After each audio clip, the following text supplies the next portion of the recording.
When Lieutenant Kira Vel'Taren of the Galactic Coalition Engineering Corps filed a formal tool protocol modification request at 08 for 7 hours, her commanding officer thought she'd finally lost her mind. After all, coalition protocols had governed every aspect of multi-species cooperation for 3 centuries, and absolutely nobody questioned the tool's certification process. But Kira couldn't stop thinking about what she'd witnessed in HAB Section 7C that morning. Couldn't shake the memory of the human woman's hands moving with such casual confidence, and couldn't ignore the wide-eyed wonder on little Pip's face as he watched the impossible become simple. The drawer had been jammed for 6 days. 6 days. 3 certified engineers had logged reports. 2 maintenance requests sat pending in the queue. The drawer in question belonged to Dr. Sarah Chen, the human xenobotanist who joined their deep space research station for months ago. And according to every regulation in the Coalition Manual of Maintenance Protocols,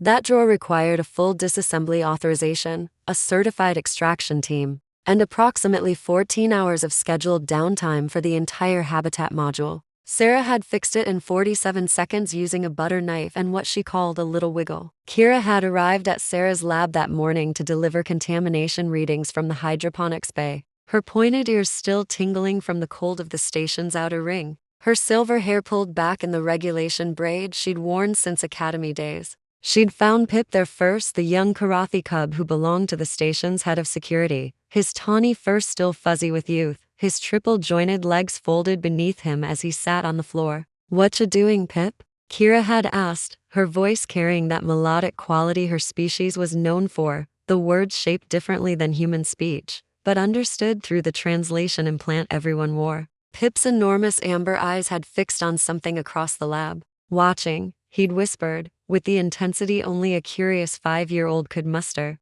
"She's gonna fix it." Kira had followed his gaze to where Sarah stood before her workstation, staring at a half-open drawer with an expression of mild annoyance. The human woman wore her usual work attire, fitted tactical pants in charcoal gray, a crisp fitted top in teal that somehow managed to look both professional and distinctly human in its styling. Her dark hair pulled back in a messy bun that seemed perpetually on the verge of collapse. Sarah had muttered something under her breath, tried pulling the drawer again, met resistance. And then this was the part that would replay in Kira's mind for hours. She'd simply walked to her small kitchen area, retrieved a butter knife from her personal effects, returned to the drawer, and slid the flat blade into the gap along the top edge. Sometimes things just need a little encouragement, Sarah had said to no one in particular, her voice carrying that warm accent Kira had learned came from somewhere called California. She'd wiggled the knife gently, creating space, then used her other hand to apply pressure to the drawer's corner, while simultaneously lifting and pulling.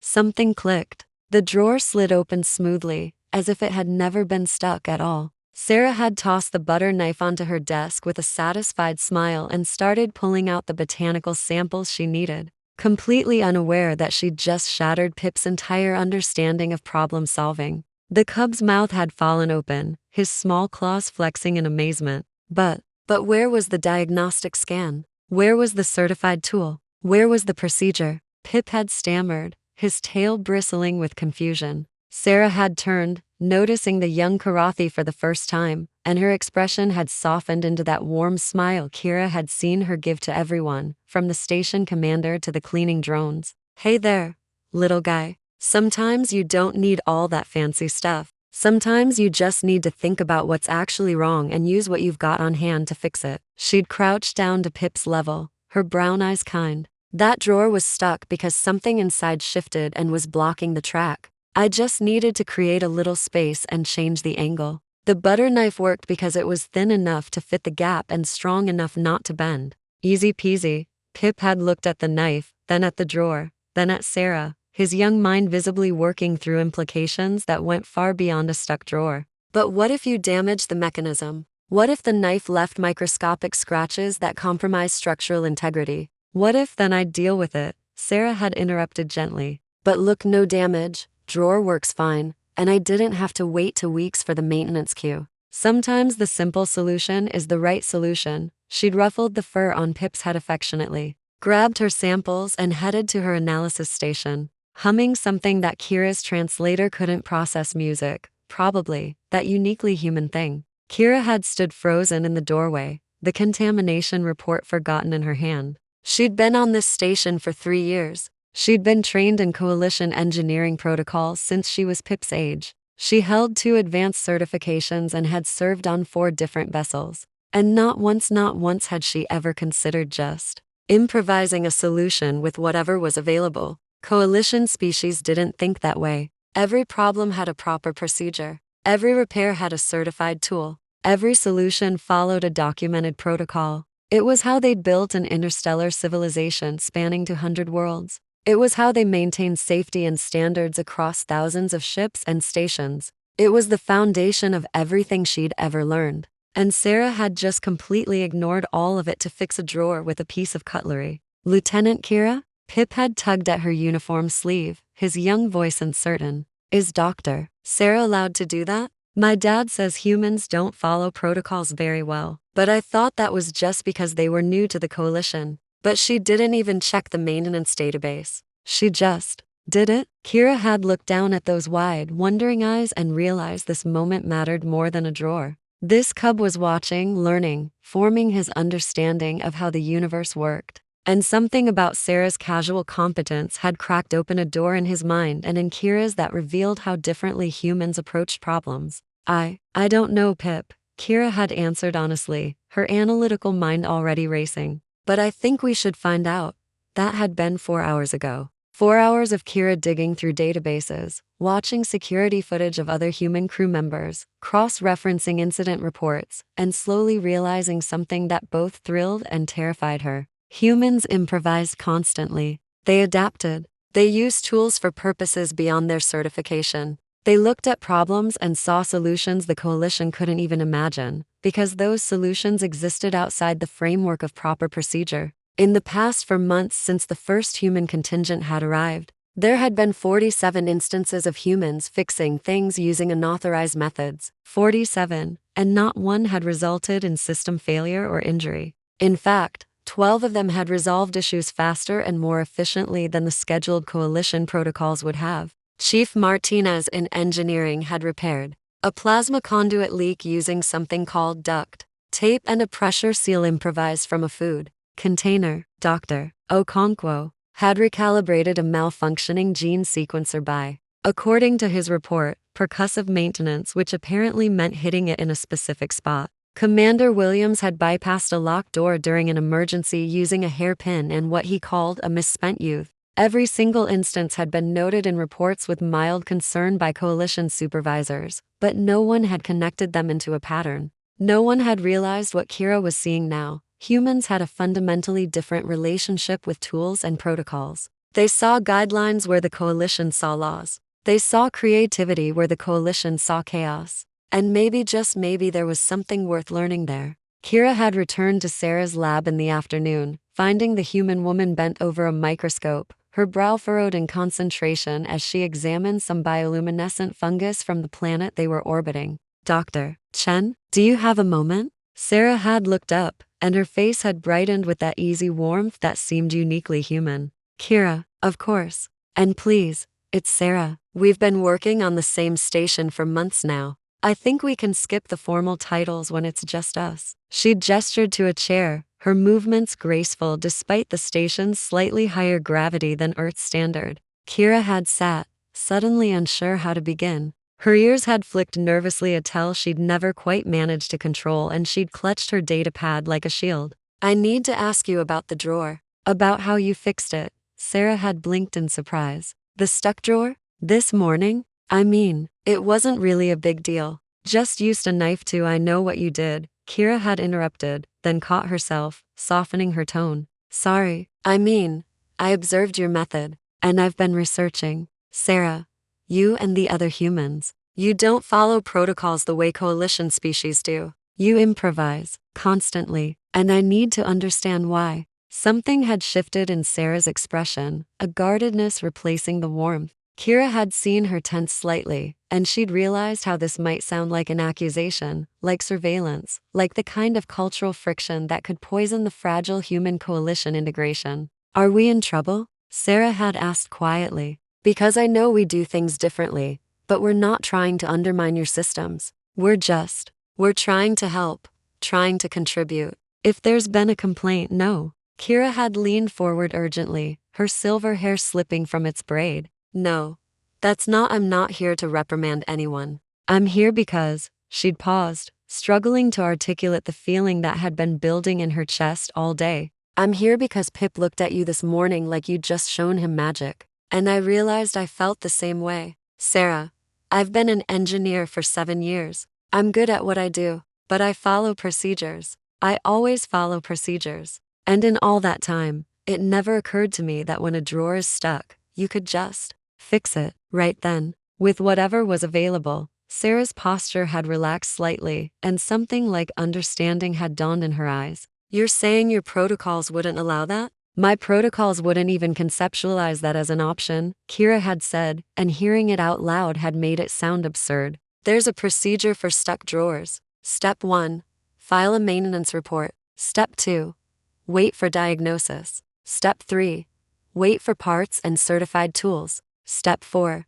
Schedule repair. The idea of just using a butter knife and fixing it myself in under a minute? That's not in any manual I've ever read. Sarah had been quiet for a moment, her intelligent eyes studying Kira's face. Then she'd smiled, but it was different from her usual expression, softer, tinged with something almost sad. You know what the hardest part of joining the coalition has been for us humans? It's not the technology. You guys are only about a century ahead of where we were heading anyway. It's not the alien species. You're all wonderful in your own ways. It's the realization that we're the weird ones, that our approach to problems is unusual. She'd stood and walked to her kitchen area, returning with 2 cups of something that smelled like flowers and honey. Tea. Human comfort drink. Try it. Kira had accepted the cup, grateful for something to do with her hands. The liquid had been warm, soothing, with complex flavors her tongue struggled to categorize. Why are humans so different in this way? Kira had asked.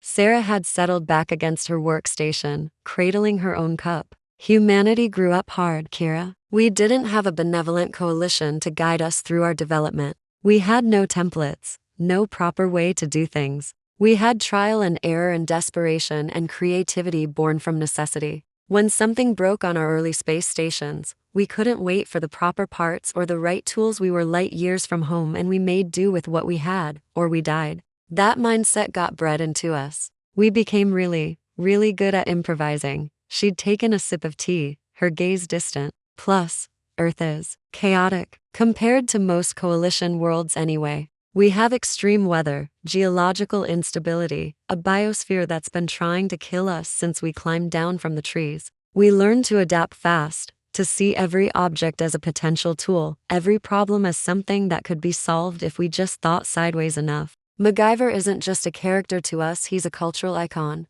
MacGyver? Kira's translator had supplied the word, but not the context. Sarah had laughed, that bright sound that made something warm bloom in Kira's chest. Old Earth entertainment program. The main character could escape any situation using random objects and creative thinking. Completely unrealistic, but it represented something we valued: resourcefulness. The ability to look at a paper clip, some chewing gum, and a battery and see a solution instead of just random objects. Kira had leaned forward, her analytical mind engaging fully now. But don't you worry about safety? About unintended consequences? Coalition protocols exist because they've been tested, refined, proven safe across hundreds of species and situations. Of course we worry, Sarah had said seriously. We're not reckless, Kira. Well, most of us aren't. When it matters, when lives are at risk or systems are critical, we can follow protocols with the best of them. But a stuck drawer? A minor calibration issue? A jammed door?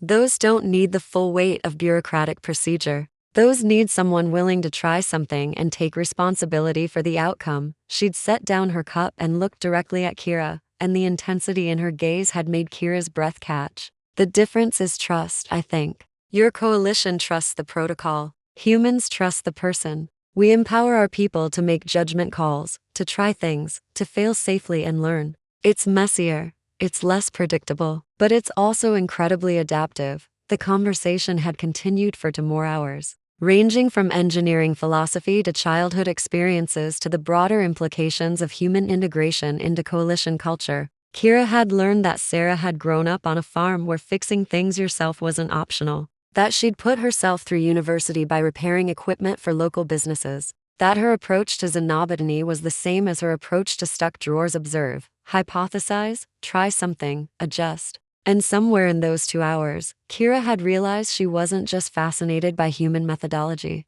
She was fascinated by Sarah, by the way her eyes lit up when she talked about problems she'd solved, by the gentle strength in her hands as she'd demonstrated how she'd angled the butter knife, by the thoughtful pauses she took before answering Kira's questions, making sure her words were precise. By the way, she'd remembered that Kira took her tea with extra honey after Kira had mentioned it once, 30 minutes into the conversation. "I want to learn," Kira had said suddenly, interrupting Sarah's story about fixing a water recycler on Mars with zipped eyes and determination. "I want to learn how to think like this, how to see problems the way you do." Sarah's expression had gone soft, almost tender. "Why? You're brilliant at what you do, Kira. I've read your engineering certifications. You're one of the top-rated coalition engineers in your age bracket. Why would you want to unlearn all that training?" "Because Pip's eyes told me something important this morning," Kira had said, speaking from instinct rather than logic for once in her life.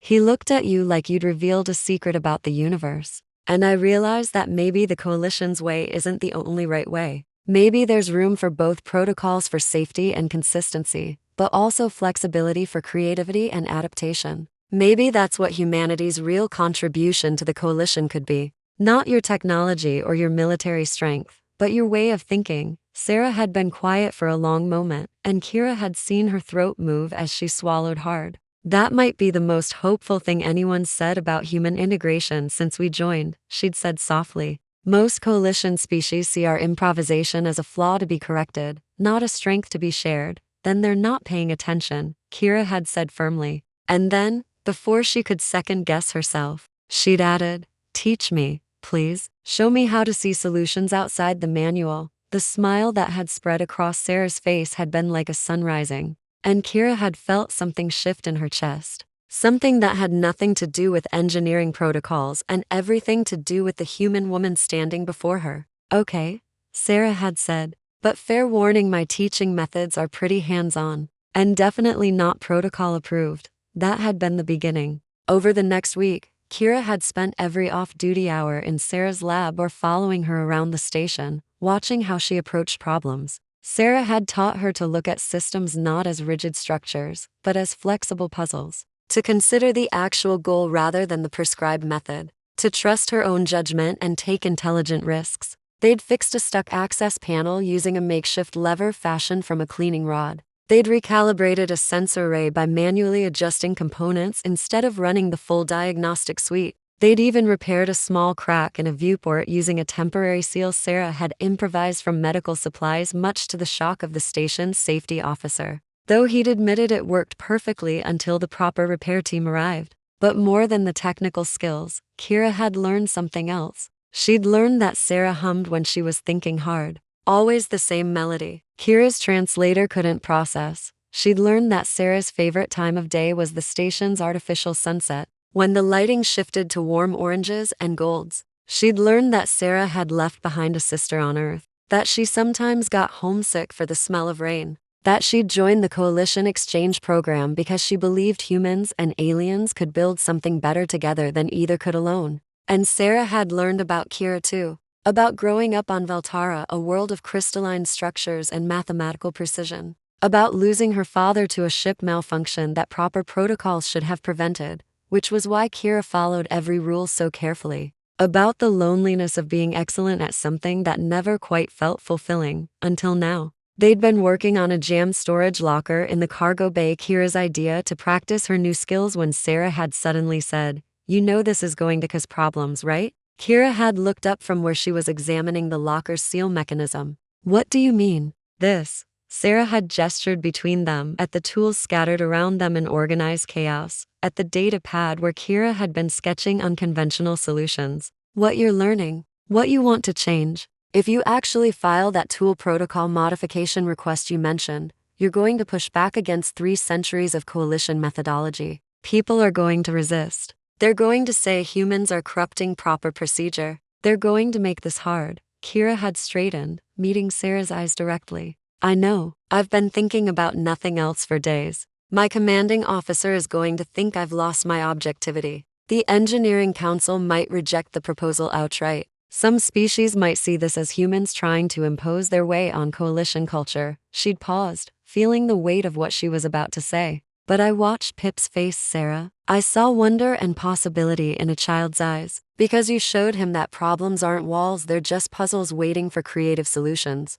And I've felt more alive, more engaged, more useful this past week than I have in years of perfect protocol compliance. So yes, there will be problems. But some things are worth the trouble. Sarah's eyes had grown suspiciously bright, and she'd turned away quickly, but not before Kira had seen the emotion there. You're going to change things, Kira Vel'Taren. Maybe not all at once, but you're going to open doors that have been closed for a long time. We're going to change things, Kira had corrected gently. I can't do this without you, without humanity's perspective. This isn't about replacing coalition methods, it's about expanding them. Creating space for both structure and creativity. But I need you to help me show them how. Sarah had turned back, and the look on her face had been complex pride and fear and hope and something else Kira couldn't quite name but felt echo in her own chest. Partners, then? Sarah had extended her hand in that human gesture of agreement. Kira had taken it, feeling the warmth of Sarah's palm against her own, the slight calluses that spoke of hands-on work, the gentle strength of her grip. Partners, she'd agreed, and something had settled into place, like a drawer finally sliding smoothly after being jammed for too long. The tool protocol modification request had been filed the next day. It had been carefully worded, backed by data Kira had meticulously gathered, and co-signed by Sarah as a cultural consultant. The core proposal was simple: authorize a new category of adaptive maintenance for non-critical systems, allowing certified personnel to use non-standard tools and methods when they could document their reasoning and accept responsibility for outcomes. The proposal had included case studies of successful human improvisations, a framework for training other species in creative problem-solving, and a philosophical argument that the coalition's strength came from combining the best aspects of all member species. Why not combine structural protocols with adaptive creativity? The response had been immediate and divided. Kira's commanding officer had called her in for a 2-hour discussion that had ranged from concern to intrigued. The Engineering Council had scheduled a formal review. 3 species representatives had filed objections, citing safety concerns. But Pip's father, the head of security, had added his voice of support, noting that his son had started approaching his schoolwork with new creativity after watching the drawer incident. Dr. Okonkwo had submitted a supporting statement on behalf of the human contingent. And quietly, from corners of the coalition Kira hadn't expected, other voices had begun to emerge, younger engineers who'd felt constrained by rigid protocols, species known for their artistry who saw parallels to creative thinking, even some senior officials who admitted the coalition could benefit from more adaptive approaches. The formal review was scheduled for 3 weeks out. In the meantime, Kira and Sarah had continued their work. And their partnership had deepened into something neither of them had quite acknowledged aloud, but both felt in the comfortable silences. The unconscious synchronization of their movements, the way they'd started finishing each other's sentences.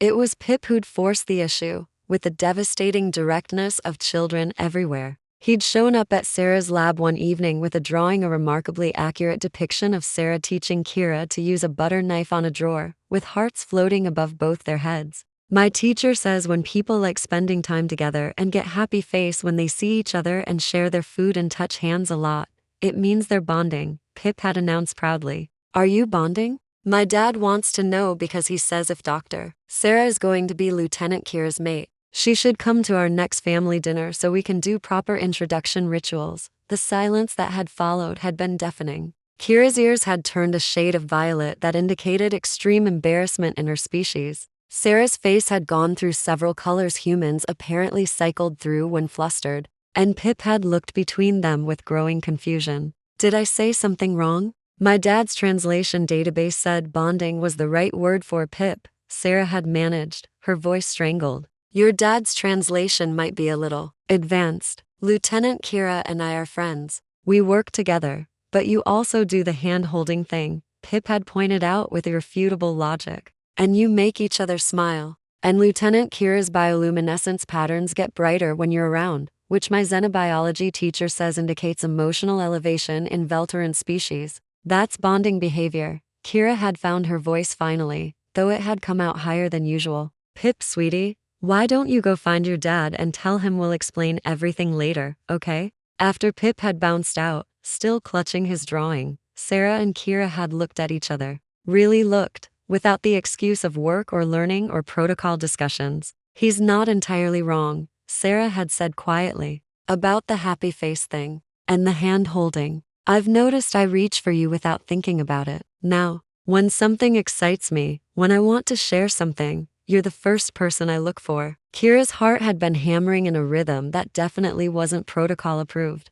On Vel'Tara we have a saying, the best partnerships are built on shared purpose and complementary strengths. I thought it was just about work partnerships. But, she'd trailed off, struggling with words in a way that never happened when discussing engineering. But maybe there are different kinds of partnerships, Sarah had finished softly. She'd crossed the space between them, stopping close enough that Kira could see the flecks of gold in her brown eyes. Maybe sometimes you start out wanting to learn someone's methods and end up wanting to learn everything about them. Their thoughts, their dreams, what makes them laugh, what they're afraid of, how they take their tea. With extra honey, Kira had whispered. You always remember. I remember everything about you, Sarah had said, and she'd reached up slowly, telegraphing her intention, giving Kira every chance to step back. But Kira hadn't stepped back. She'd leaned in as Sarah's hand cupped her cheek, thumb gently brushing the edge of her pointed ear in a touch that sent shivers down her spine. Is this okay? Sarah had asked, and Kira had loved her a little bit for asking, for making sure, for treating this moment with the same care she brought to everything important. More than okay, Kira had breathed. It's perfect. You're perfect. This is not in any protocol manual? Sarah had suggested with a soft laugh. Exactly, Kira had said, and then they'd both been laughing. Foreheads pressed together, hands intertwined. And Kira had realized this was what Sarah had been trying to teach her all along, that the best things in life existed outside the rigid structures. In the spaces where you improvised and adapted and trusted yourself to find the right solution with whatever materials you had on hand.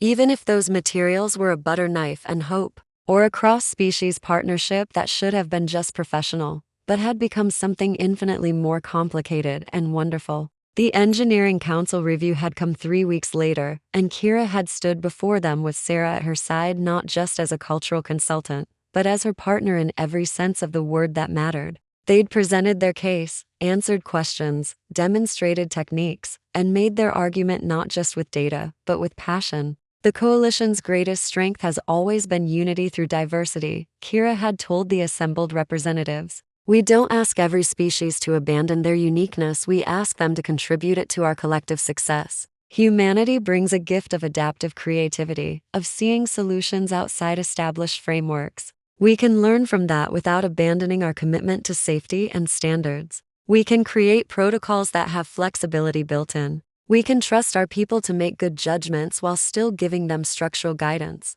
We can be both stable and creative, both safe and innovative. We just have to be willing to expand our definition of what proper procedure means. The vote hadn't been unanimous, but it had been sufficient. The tool protocol modification was approved for a trial period, with Kira designated as the program administrator and Sarah as the primary human liaison. Training modules would be developed. Guidelines would be established. And slowly, carefully, the coalition would begin learning to see problems the way humanity did as opportunities for creative solutions rather than rigid adherence to procedure. That evening, standing in Sarah's lab with the approval notification still glowing on Kira's datapad, they'd celebrated quietly. Sarah had replicated something she called champagne, though the station's food synthesizer hadn't quite captured the complexity she'd described. They'd toasted their success, their partnership, their future. You know what the best part is? Sarah had said, setting down her glass and pulling Kira close. What? Pip gets to grow up in a coalition that's a little more flexible, a little more creative. He gets to see that there are multiple right ways to solve problems. That following your instincts and trying new things isn't just okay, it's valuable. We're changing the future for kids like him. Kira had thought about the young Karathi cub whose wide-eyed wonder had started this whole journey, and she'd smiled. He's going to be insufferable now. You know that, right? He's going to try to improvise solutions to everything. Good, Sarah had said firmly. The universe needs more people willing to try things. More people who see a stuck drawer and think I can fix that instead of I need to file a report. More people like you, who are brave enough to question the way things have always been done. I learned from the best, Kira had murmured. And then words had become unnecessary, as they'd found better ways to communicate in touches and glances and the comfortable silence of two people who'd found in each other exactly what they'd been missing. Months later, Kira would give a presentation at the Coalition Engineering Summit about the success of the adaptive maintenance program. She'd share statistics about reduced downtime, increased personnel satisfaction, and innovative solutions that had emerged from empowering people to think creatively within safety guidelines. She'd introduce training protocols that combine coalition structure with human flexibility. And she'd tell the story of a stuck drawer, a butter knife, and a curious cub whose wonder had opened her eyes to new possibilities. But she'd never quite capture in official reports what the program had really given her, the understanding that sometimes the best solutions came from combining different perspectives. That strength could coexist with flexibility. That following your heart, whether toward a new way of thinking or toward a brown-eyed human with a gift for seeing past obstacles, wasn't abandoning your principles but expanding them. Sarah had taught her to see problems differently. But more than that, she'd taught her to see the universe differently, as a place of endless possibility where a butter knife could be a precision tool, where protocols could evolve, where an alien engineer and a human scientist could build something new together. One improvised solution at a time. Sometimes you don't need all the fancy stuff, Sarah had said that first morning. Sometimes you just need to think about what's actually wrong and use what you've got on hand to fix it. Kira had found out she was right. About drawers, about protocols, about life, about love. Sometimes the simplest solutions, the ones that existed outside all the official manuals, were exactly what you needed. You just had to be brave enough to try.